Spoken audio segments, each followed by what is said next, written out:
As on today अगर मैं देखूं तो पॉजिटिविटी रेट 14% आ चुका है और मरीजों की संख्या डेली जो मरीज आ रहे हैं उनकी संख्या भी आज घट के 10,400 के करीब रह गई है। तो केसेस तेजी से कम हुए हैं। जितनी तेजी से केसेस बढ़े थे उतनी तेजी से दिल्ली में ऑक्सीजन की डिमांड भी बढ़ी थी, ऑक्सीजन की ज़रूरत भी बढ़ी थी। और अब जबकि केसेस तेजी से नीचे आए हैं तो अस्पतालों में बेड्स भी खाली हुए हैं और ऑक्सीजन की डिमांड में भी कमी आई है। जब ऑक्सीजन की बहुत ज़्यादा ज़रूरत थी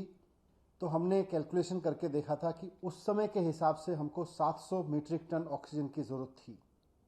number of patients, number of cases in hospitals, bed occupancy, सबको कैलकुलेट करते हुए हमें 700 मीट्रिक टन की ज़रूरत थी। उस वक्त हमने केंद्र सरकार से भी रिक्वेस्ट किया था, माननीय अदालत ने भी इसमें मदद की और केंद्र सरकार के सहयोग से और कोर्ट के सहयोग से दिल्ली को 700 मीट्रिक टन तो एक ही दिन मिली, लेकिन ऑक्सीजन पर्याप्त मात्रा में मिलनी शुरू हुई,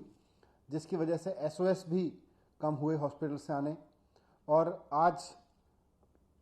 पिछले 24 या 48 घंटे में बामुश्किल किसी हॉस्पिटल से एक आध जगह से एसओएस आता है कि उसके यहाँ ऑक्सीजन की ज़रूरत है या ऑक्सीजन की कमी पड़ रही है और उसको तुरंत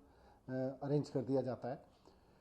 हम इस संकट के समय में पूरे सहयोग के लिए केंद्र सरकार का भी धन्यवाद करते हैं, माननीय सुप्रीम कोर्ट, माननीय हाई कोर्ट का भी धन्यवाद करते हैं कि उन्होंने संकट के समय में दिल्ली के लोगों की खूब आगे आके मदद की और उसकी वजह से हज़ारों जानें समय रहते बचाई जा सकीं। आज हमने फिर से सारी चीज़ों को कैलकुलेट किया है और हमने ये देखा है कि दिल्ली में बेड ऑक्यूपेंसी और मौजूदा केसेस को देखते हुए, मौजूदा एडमिटेड पेशेंट्स को देखते हुए दिल्ली में ऑक्सीजन की ज़रूरत अब 582 मीट्रिक टन रह गई है। तो आज हमने केंद्र सरकार को चिट्ठी लिखी है कि 700 की जगह अब दिल्ली का काम 582 मीट्रिक टन में चल जाएगा और हमें जो एक्स्ट्रा ऑक्सीजन मिल रही है इससे ऊपर, जो दिल्ली का कोटा 590 है उससे ऊपर मिल रही है, उसमें से एक बड़ा हिस्सा अब